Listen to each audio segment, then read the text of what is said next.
Parshas Pinchas, the pasuk states, Pinchas ben Elazar ben Aaron HaKohen.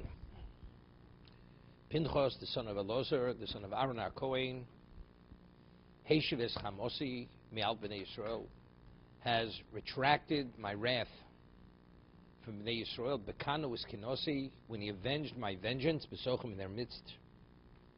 V'lo chilisi b'nei Yisrael bekinosi, and as a result of his avenging my vengeance, I did not destroy the Bnei Yisrael as a result of my vengeance.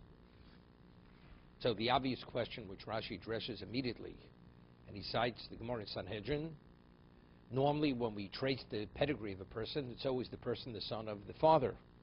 But yet, regarding Pinchas, the Torah traces it back to the grandfather Aaron, Pinchas ben Elazar ben Aaron HaKohen. Why in this instance does the Torah trace it back to Aaron? So Rashi cites the Gemara, Lefisha Ishvotim Mevazim Oso, because the tribes, they were disgracing him. In what context did they disgrace him? Omru, they said, Hereisim ben Putiseh. Do you see this person whose descends from a person who's Puti? What is the meaning of Puti? Shepitim aviimo agolam v'odazora, that his grandfather, from the maternal side, fattened calves for idolatry. So he comes from such a lowly pedigree that his ancestors were pagans, that he provided fattened calves for idolatry. V'horag nesi shevet Yisrael, and he had the audacity to kill a prince of the tribe of Israel. This was the criticism. They were disgracing him. They were ridiculing him. They were ridiculing him. Where do you have the audacity to kill a prince, a person who comes from your background, where your maternal grandfather fattened calves for idolatry? He was a descendant of Yisro. Therefore, the Torah goes to trace his pedigree to Aaron, who was even more prestigious than Zimri. So let's understand simply. God says, if Pinchas, if he wouldn't have acted as a zealot to avenge my vengeance, the Jewish people would have been annihilated. Not a trace of a Jew. Maybe a handful of Jews would have remained. As it was 24,000 people died in a plague. As a result of this, as a result of his zealotry, killing the prince, who was the greatest perpetrator, which this was a public desecration of God's name, God was willing to withdraw his wrath. Where do you have the audacity to kill a prince? Who is this prince? He put the whole Klal Yisrael into jeopardy. The existence of the Jewish people may not be. Regardless of his pedigree, but factually, because of his act of zealotry he acted, you exist. So if your existence is only due to him because of his willing to put his life in jeopardy, how do you ridicule the man? You should prostrate yourself and sing his praises. Rather than sing his praises, you ridicule him. How do you ridicule him? For providing such a infinite value of service. Simple understanding. But they did read. So there the Torah goes and traces his pedigree to Aaron, so this will somehow distract them. Do you know who he is? He was Ben Aaron. His grandfather was Aaron, who's even more prestigious. He's Moshe's brother, the equivalent of Moshe Rabbeinu. His partner in the Gula to redeem the Jews from Egypt, and so on and so forth. Now, this quells the ridicule. What is the basis? That's number one, difficulty. In last week's portion, the Torah tells us when Pinchas saw what was happening, this public Chila Hashem, desecration of God's name, the Torah, when it identifies who saw, Vayir Pinchas ben Elazar ben Aaron HaKohen. So over there, this is pre-act. This is not post-act. Before he did his act of zealotry, Pinchas, the son of Elazar, the grandson of Aaron HaKohen, he rose from the midst of the Eidah, Vayikach Romach Biyodo. He took a spear, and he went, and he pierced them both. Why over there? Over there, this is pre-ridicule. This is before he killed the prince. Yet the Torah still traces his pedigree to Aaron. Why? No mention. No explanation. The Gemara doesn't address this. Only post, not pre. What exactly is going on over here?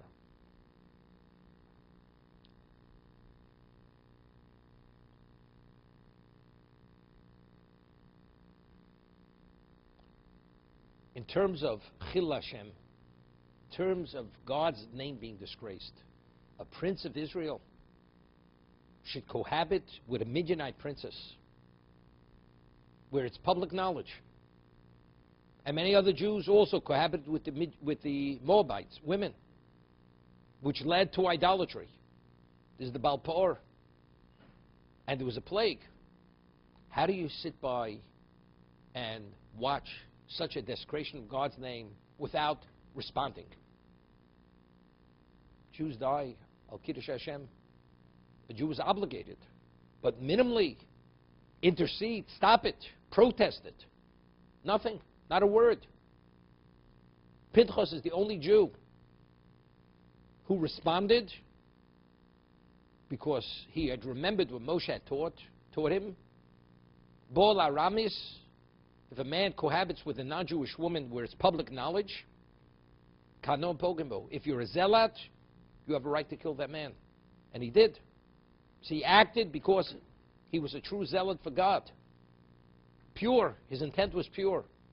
Only to remove and eradicate this desecration of God's name. So the question is, why only Pinchas? We want to discuss. By Yishma Yisro. Yisro had heard what had taken place. And as a result of that, he abandoned his glory, came out into the desert. Mashmu shamubo. What did he hear that was so moving that he was willing to leave his throne of glory to go into a desert? Kriyas Yamsu Mechemes HaMolek. Splitting of the sea and the war with the Amalekites. But the whole world was aware of this. Why was he the only one moved? Evidently, Yisro had a capacity which was unique and one of a kind. And he was touched in a way which no one in the world was touched. So we have the same question to ask. Why was Pinchas, why was he able to react as he reacted? To be the zealot? To remove this Chil Hashem? And what about the rest of the Jews? How did they answer for themselves? You have to answer. On the day of judgment, you have to answer. And we have a conscience. We have to answer for ourselves even before the day of judgment. We have to save face. After the fact, why was he the only one and not us?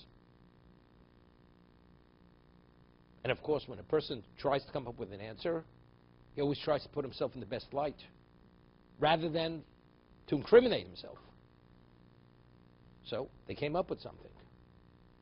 Normally, a person who comes from a refined background, a quality pedigree, and you're of ordinary status, how do you go and kill a prince? If it's a peer to a peer, we're on equal standing, I have the confidence, I have the conviction, I have the sense of self that I could come and criticize you. Even to kill you if I have to. Of course, we're equals.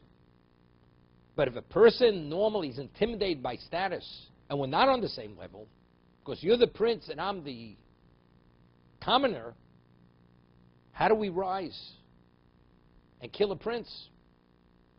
Why weren't we able to? Why could Pinchas do such a thing? He's also a commoner. The answer is because he comes from a corrupted, unrefined background, pedigree. Because do you know who his grandfather was? He was a pagan. And he fattened sheep, calves for idolatry. Therefore, he was able to do what we couldn't do. So as a result of this, so the ridicule is not for what he did. Of course, he deserves all the praise in the world, because if not for his act of zealotry, the Jewish people would have been annihilated.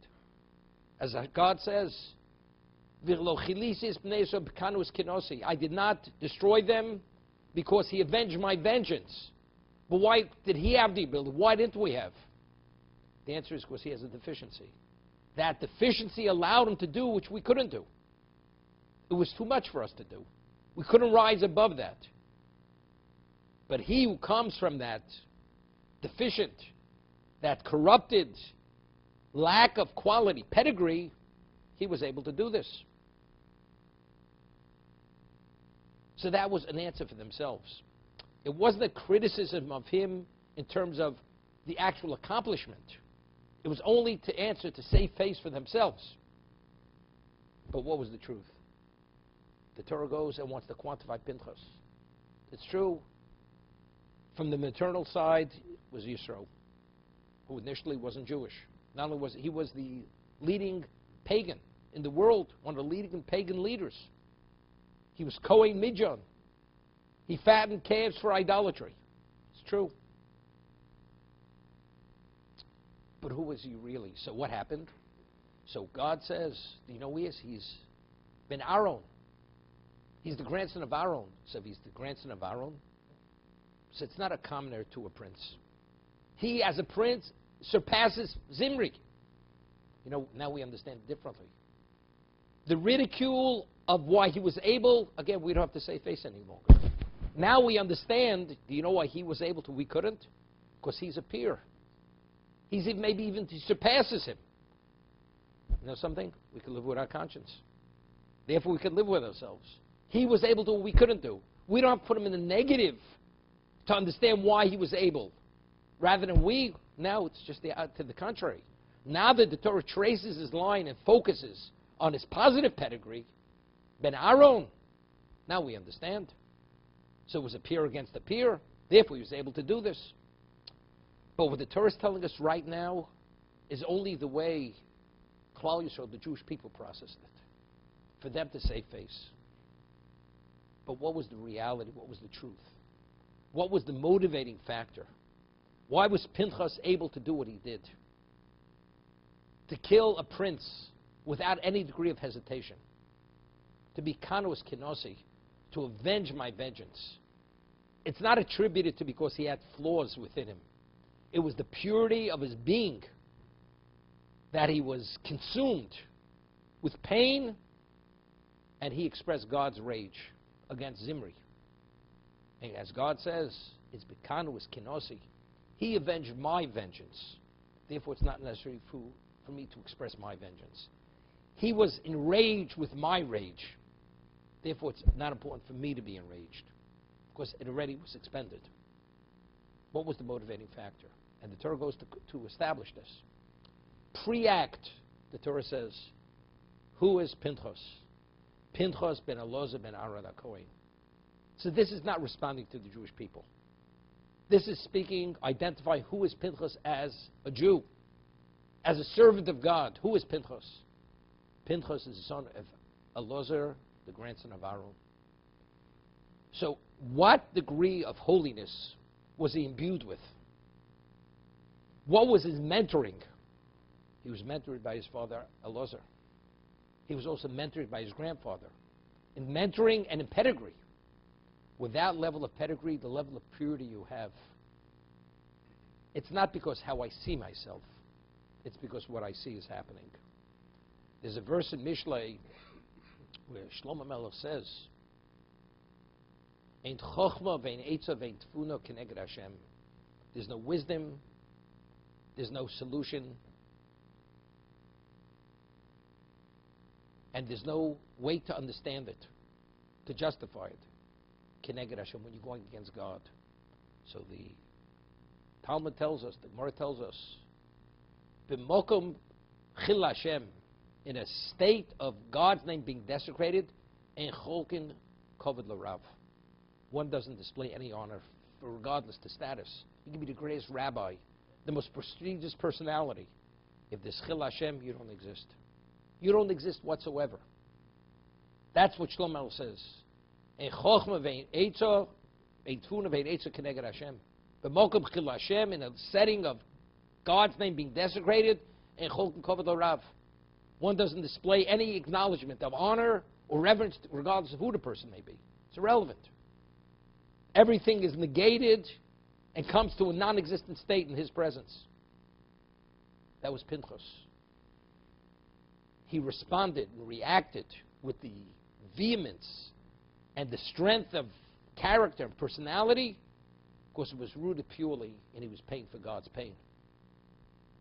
Why? How do we know that? How was he able to achieve that? Because do you know who he was? He was Ben Elazar ben Aaron HaKohen. This is pre-act. But still, but the Jews, do they have an appreciation for what that was? If that is the case, there's not even the question. Why he? You're not at his level. You don't have his purity. You're not his dimension of person. Forget about unrelated to pedigree. But, so how do they process it? They process it within their own context. Why him and not us? Why couldn't we do it? His accomplishment puts us in a disgraceful light. You know what? He has a corrupted, impure pedigree. Now we understand, so it doesn't embarrass us. That has been our own. Oh, now we understand. He's more prestigious than we are. It's not A, it's not B. It's the reality of who he is. Many years ago, there was a story. There was a certain wedding hall in Vilna where all the wealthy people of Vilna married off their children, only the wealthy people. And there was an incident where there was a poor shoemaker who worked from dawn to dusk. Very pious shoemaker, very poor, destitute. And eventually, he became very wealthy. And he had to marry off his daughter. So now that he was a person of means, he was going to marry off his daughter in this very exclusive wedding hall. But the wealthy class felt he's disgracing us. A man who comes from such an impoverished background, we're so-called, we are the prestigious leaders of the community, monetarily speaking. A man who comes from such a destitute back, he's disgracing us. He should marry off his child. Will we marry off our children? It's a disgrace. So what did one person do? So under the chuppah, and Rabbi Yisrael Salanter was at the wedding. He had a relationship with this person. So one of these wealthy people come under the chuppah with a shoe where the sole was worn through. And he says to the father in public view, when do you think you could have this pair of shoes ready for me? Repair it? To disgrace him, to tell everybody, you know who this man is? He's a nothing. He doesn't belong here. He's trying to tell you who he's not. Rabbi Yisrael Salanter saw this. He says, when he saw that a man is able to embarrass another Jew to such a degree, he says, I question whether his soul was at Sinai. That was Rabbi Yisrael Salanter's remark. You understand? What a man would do to save face? We're disgraced by this. A poor man should marry off his daughter. We're weak. Do you know who we are? So here it's slightly different, but within the same realm of process. Why could he do it and we couldn't do it? Because he comes from non-Jews, not from pagans. His grandfather fattened calves for idolatry. Therefore, he has that in him to be able to act with such force, without hesitation. He doesn't respect authority. But so we feel intimidated by being a prince. He comes from this kind of background, in his pedigree. Therefore, but again, now we could say face. Now it doesn't reflect poorly on us. Because he's that and we're up here. Hashem says no. Even the way you're processing, you're not even seeing it right. He's above even the prince. Oh, now, you know something? As long as we're able to say face, it's irrelevant how we say face. But that's what's going on over here. But you understand how the psychology of a person, how his ego, if it's in any way affected, to what degree a person will go to depict another person, if he has to preserve his own ego, his own status.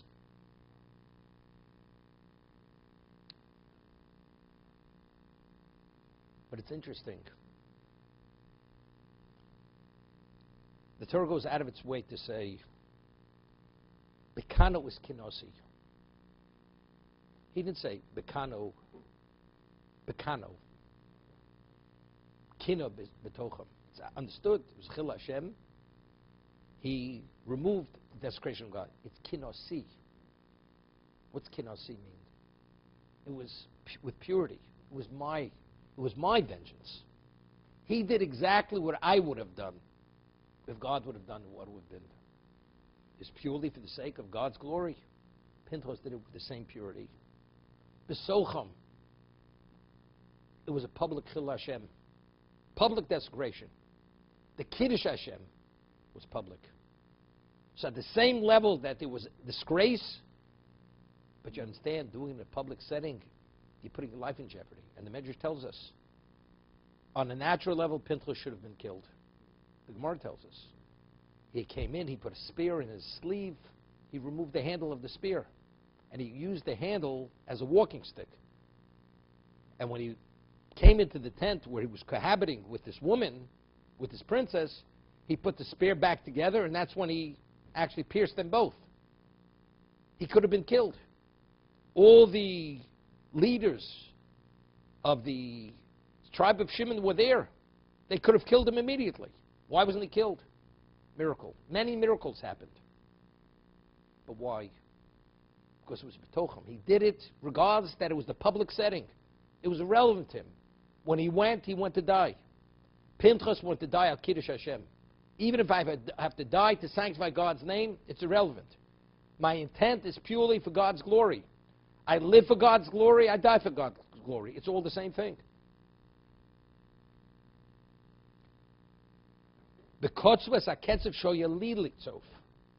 His anger, what was it rooted in? It's only because he disapproved. It wasn't his personal disapproval. We're talking about Kavod Shamayim. God disapproves.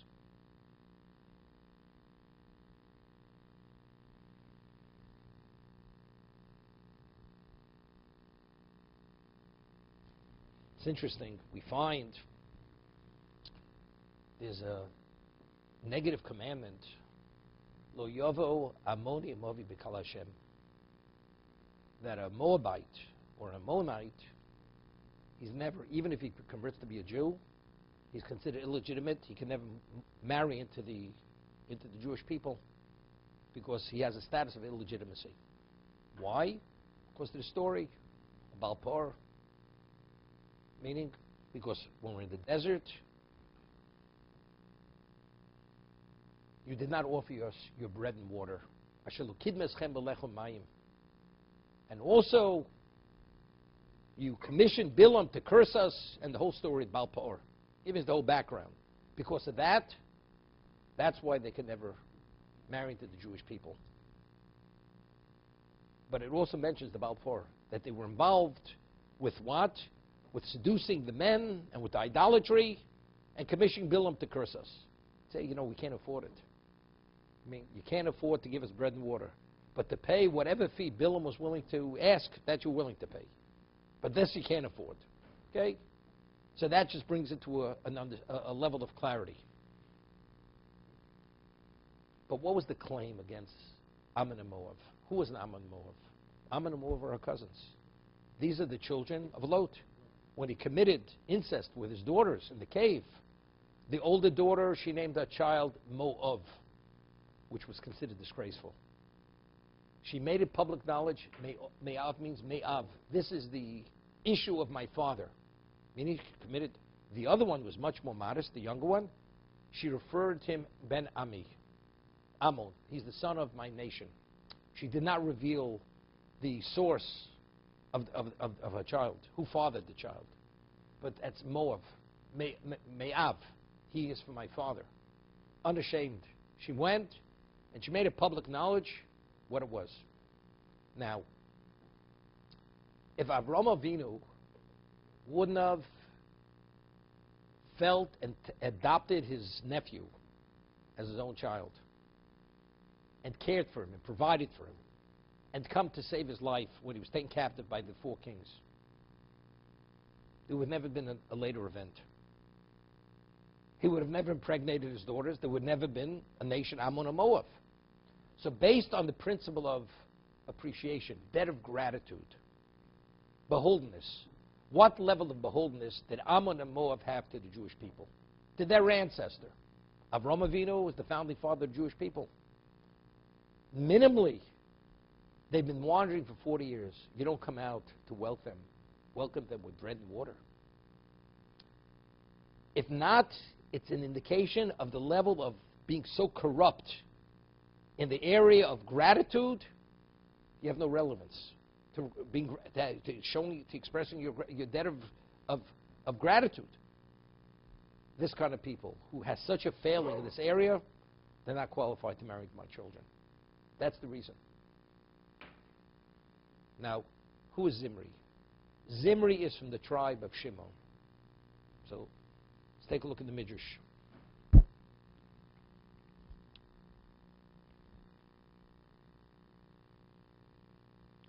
Zimri ben Solu, Nasi Beis Av.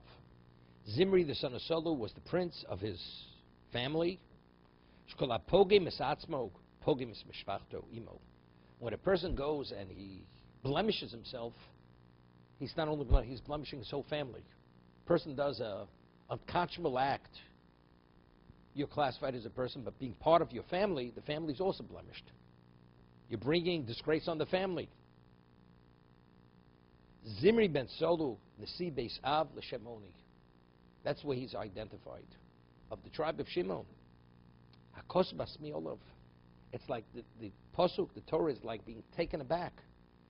You're from the tribe of Shimon. Do you know who you come from? Do you know who you descend from? It says, Uporetz gedi yishchenu nochosh. The one who breaches the fence deserves to be bitten by a snake. It's a verse in Koheles. Poretz gedi yishchenu nochosh. You have a fence. The one who breaches that fence, what's a fence? It's a barrier to protect the generations, to protect people. And you go and you remove the fence. By removing the fence, you know what you're doing? You're putting everybody in jeopardy. Of course, that safety barrier is no longer there. Poritz geri yishchenu nochosh. The one who breaches that fence deserves to be bitten by the snake. Oviv kine al znus tchila. His ancestor, Shimon, he was a zealot when it came to an illicit affair. When Dinah was raped, what happened? Shimon and Levi went and they avenged her defilement. So you coming from Shimon, how do you behave this way? This area should be sacred. You see that your ancestor was willing. It was a miracle. It was only the merit of Avram who protected them. They should have been killed. Two youngsters, just bar mitzvah age, go and avenge the defilement of the daughter of Yaakov. So if they sacrificed to establish and to tell the world what it means to breach the fence, how do you go and do such a thing? How do you go breach the fence? So you who do, what do you deserve? Definitely to die. Of course, Poretz gedi yishchenu nochosh. Similar to there. It should be so ingrained. It should be just part of your psyche. This cannot be violated. That's a line that cannot be crossed. Despite that the Pasuk says, Nasi Beis Av l'Shimoni. How's it possible? This man comes from Shimon. If he comes from Shimon, it can't be. Oviv kini al znus tchilo. His ancestor, his paternal ancestor, he was a zealot regarding this promiscuous act. Shenemar, v'yichu shnei b'Yaakov. The two sons of Yaakov, Shimon and Levi, they went and they destroyed the city. V'zeh poretz gerish agodor oviv. And this man goes and he breaches that fence which his father, which his ancestor established. You know, it's very interesting. Which women seduced the men at time Balpor? It was Benos Moav. I mean, Cosby was a Midianite. She was the daughter of Bullock. So as Ramban says, initially the women didn't want. But if the princess of the Midianite people, she goes and she does this act, so the Moabite women, they followed. Why not other women? What's Moab? But still, there's a certain innate decency you have within yourself. Not to allow yourself to be violated. To be involved in the seduction of the men. And to bring about, ultimately, was the objective that they should become idolaters. The Balpor. But it's interesting, but who's Moab? may of the two children of Lot, which daughter unabashedly was not ashamed of what she did? What you have to do, they meant L'Shem Shamayim. They did. They believed the world was destroyed. So just as initially, how did the world begin? Procreation. A brother married a sister. Under normal circumstances, it's incest. But for the sake of populating the world, God allowed it. They believed the world was destroyed. Sodom and Gomorrah, they believed it was a cosmic destruction. There was no survivors. It was their father and them. Olam chesed yiboneh. God is willing chesed. Chesed, although it's something which is incest, but for the sake of populating the world, it's permitted. That's what they believe. But after everything's said and done, do you have to display it, make it public knowledge that what is the source of the issue? That your father was the one who fathered it? People don't ask questions. Nobody knows. But why don't you want to conceal it? But it's interesting. It was the Moabites. It was the women from Moab. They're the ones who went to seduce the Jewish men.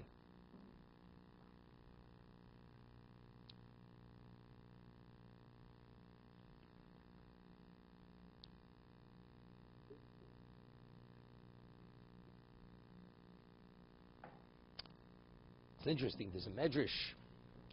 It says, Hashem says to Moshe, go tell the Jewish people, Tzoras Amin Yodin. Harass the Midianites for what they did to you. They seduced you. They wanted to destroy you, Balpor, with all their machinations and all their plottings. Therefore, you should harass them, and ultimately you will destroy them. So the Midrash says, Omer Rabbi Sein Zechron Levrocha, our rabbis of blessed memory taught us, in Bo Lahorcha Hashkim V'Horgo. If a person rises to kill you, you should rise to kill that person. This is self-defense. Reb Shimon Omer, Minayna to Omer shekol hamachdi es chavero kosher min ahorgo. How do we know a person who causes another person to sin is more serious than taking his physical life? Taking his soul, soiling his soul, causing the sin is more serious and more severe than taking his life. Shahorgo bodom azeh. A person, God forbid, commits murder, he has a share in the world to come. But a person, we're talking about Shahorgo Bolam Azeh, a person commits murder, so the victim, he's not in this world, but he has a share in the world to come. What about Machtio?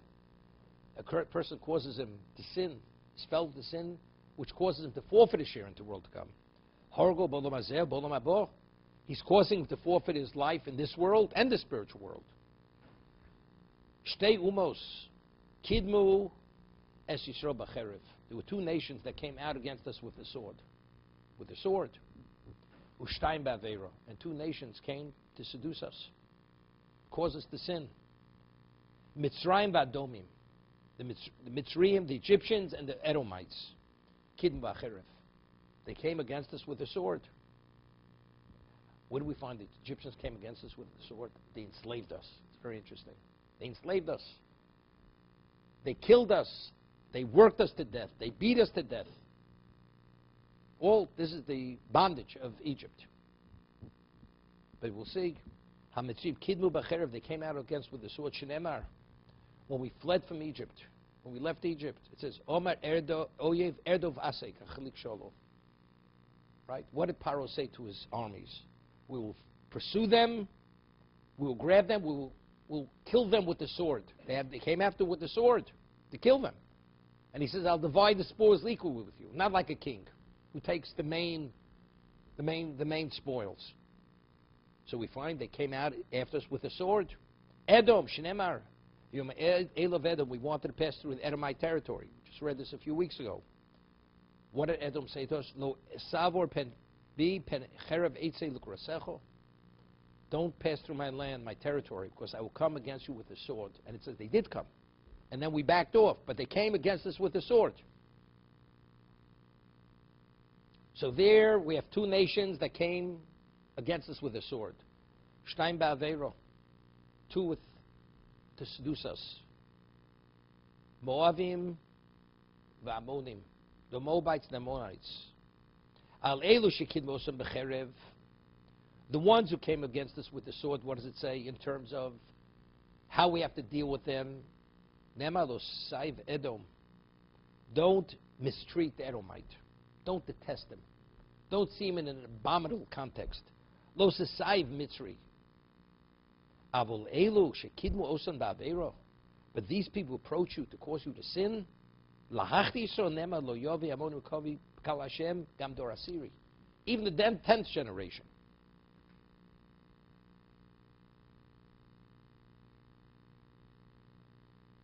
So they can never marry into us, and not only that, and that wasn't enough. It says, so now I ask the question. But factually, they came after us with the sword, and they would have killed us with the sword. But factually, they never succeeded. They went to the sea, and they perished in the sea. The Yam Suf closed on them, and that was the end of the story.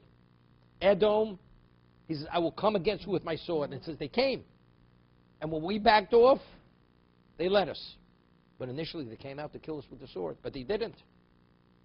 So they didn't sin. It says the person who kills, takes a person's physical life, is the better situation than the one who takes his spiritual life. Because when you kill a person, you're only taking his physical life. You haven't denied him his share in the world to come. When you machti, when you cause a person to sin, you've taken his share in the world to come. But in what way did the Edomites and the Mitzrayim and the Egyptians, did they take our physical life? They came against us with a sword, but nothing happened. So you see clearly, the Gemara tells us that a non-Jew, that when a non-Jew plots to do something and to bring it about, and for whatever reason, he's not able to bring it to fruition, he's fully culpable for doing the wrong act, although he never actually actualized it. Where do we find it? We say, when we bring the bikurim, the new fruits, there's a declaration of appreciation. That's said. We say in the Agora, Arami Oved Avi. The Aramean destroyed my father. Who's the Aramean? Arameans love him. Lavan pursued Yaakov to kill Yaakov and his family because he fled. He deceived him. What does Hashem say to Lavan? Came to him in the dream. He says, don't do good, bad, or evil to Yaakov. That's what he said. And Lavan says, if not to God, I would have killed you. So why is he not killing Yaakov? Because he's not able to kill Yaakov. But if he could, he would kill him. Arami Oved. It's considered as if he killed him. Because machshava ra, an evil thought that you would bring to fruition, although it was foiled at the last moment, it's still considered as if you did the action. Because why didn't you do the negative action? Because God didn't allow you to. But if not for God intervening, you would have. Why were the Egyptians destroyed in the sea? They came after us with a sword to kill us. Why didn't they kill us? Because God intervened. God contributes or values the evil thought as if it was actualized. Edom came against us. They were out to war. We backed off. We wouldn't backed off, they would have killed us with the sword. Therefore, it's as if they did. So we have two nations where they failed, they took the lives in this world. Whose life? They didn't take lives. Doesn't make a difference. But the intent to take the life, and it was interfered or intervened by God or for some other reason, the non-Jew has full culpability, as if he did the action itself. Similar to Lavan. Arami Ovedovi, it's in the present. He destroyed our forefather.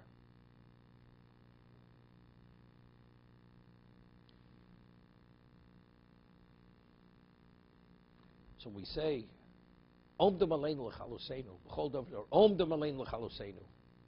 So why don't they? Every generation they rise against us to annihilate us. We're not. This is not an exaggeration. We see it in our times. The world rises against us, l'chaloseinu. Ki lo yom chas v'sholom. V'lo chilisis b'nei Yisrael. I did not consume them. So why not? Chol dor v'dor. Because God doesn't allow them. So what is the liability of the world? What's the liability of chol dor of every generation? They deserve to be annihilated. Because they want to annihilate us, God says, you know, you destroyed my people. That's the way God values it. And ultimately, at the day of judgment, at the end of time, not only they can be culpable for God, for the Jews that they actually killed, and the genocide and the Holocaust that they brought about, they will be liable for all Klal Yisrael. Because they wanted L'chalosenu. So when Haman HaRasha, when there was the decree, L'hashvid L'arid, that to Minarvat Zokein, Noshim V'taf, every man, woman, and child. Why didn't it happen? Because the last moment there was a change of events. But Haman and the Amalekites, and even Achashverosh himself, he's the one who permitted it. He gave the ring.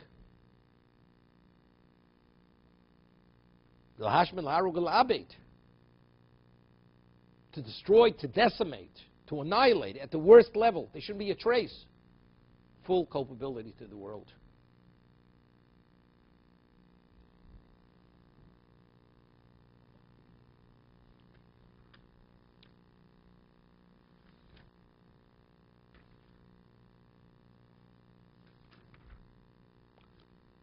The Torah tells us, Hashem says to Moshe, Tzoros HaMidyanim, harass the Midianites, V'kisim osam.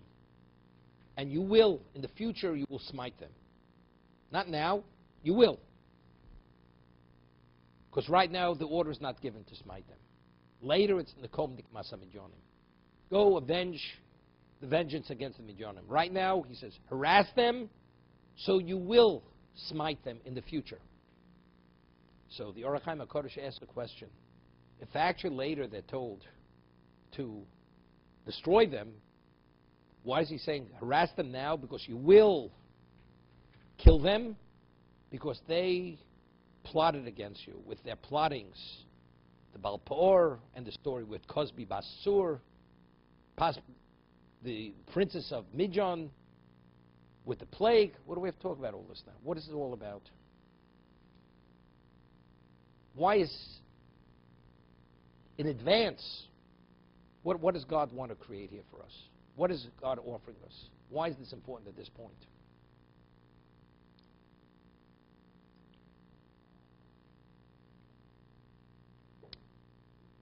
You know, it's interesting. The Rambam writes, based on the Gemara,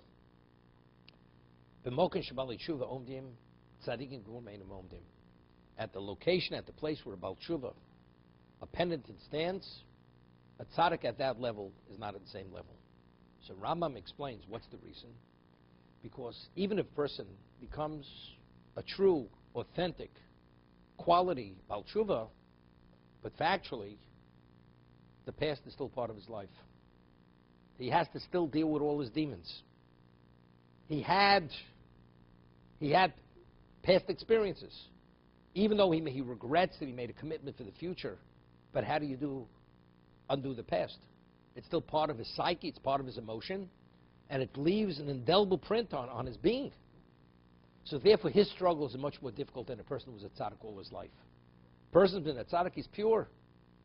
All the inhibitions, all the issues that the Baal Tshuva was, he doesn't have to deal with it. And since there's a principle of Lefum Tzara Agra, that everything is evaluated based on the degree of pain or sacrifice or difficulty, so whose difficulty is greater? You have a Baal Tshuva is at a certain level, and a person who's always a tzaddik at that same level. To achieve this at this point, who has greater difficulty? No question, the Baal Tshuva has greater difficulty. Therefore, b'mokshe Baal Tshuva omdim, afilu tzaddikim gurmei omdim. Where the Baal Tshuva stands, even the tzaddik who was always a tzaddik, his accomplishments are not evaluated at the same level as the Baal Tshuva. That's the Rambam. Now, 24,000 people died in the plague, the ones who cohabited with the Moabite women, and were involved with Baal Peor. But the other Jews, you know, they were enticed. They didn't succumb to that desire. But they saw these beautiful women, and they had desires. They suppressed the desire. But you understand, once you're exposed to that, you're not the same person any longer. In terms of what goes through your mind and your emotion. You have the desire activated, then you have to suppress it. So the Jews did tshuva. They repented. But nevertheless, even if you repent, but how do you somehow purge it from your emotion, from your mind? So he writes the Orach Chaim HaKodesh, until you fully purge it, even if you do tshuva, you're not fully instated. You're not fully reinstated. Because you still have traces of something that you really want, although you take control. But if it's so wrong, how do you even desire it? The desire is there. You're always suppressing desire. But if it's so detestable and despicable and abominable, how do you desire such a thing? Could you be an authentic Baal Tshuva in the truest sense? You're lacking the purity. The purity is lacking. He says something phenomenal. What about a person's approached and he's going to be offered, the person hasn't eaten in 3 days, and he's truly famished. A person goes, displays tremendous warmth, you can offer him food. And he doesn't realize that the food is laced with cyanide or with arsenic. It'll get violently sick and ultimately die from it. So initially feels the kindness and the warmth that this man is displaying, offering me food, nourishment, that I shouldn't starve, although I probably could go for a few more days. But before he's about to eat, so he has very positive, strong feelings about this person who's offering his hospitality. Then he finds out and realizes that the person's intent was to lure him to eat so he should die. What happens? A moment ago you saw this person in the most positive light. The moment you realize what he wanted to do to you, you despise him. His level of deceit and deception, all that kindness, immediately in retrospect you see the evil in it. Beautiful women, they come, they offer their bodies, their services. Say, look, we're interested, they're interested. But if you, afterwards you realize, what was their real intent? They despise you to your core. They want your destruction, your demise. Bilam said to Balak, Elokeim shalelu soni zima, the God of the Jews, he despises and will not tolerate licentiousness, promiscuity. He will not. So when they heard that, we're available. But why are they available? Because they're interested in Jewish men, or they're interested in offering their service. Because their intent is what? To destroy us.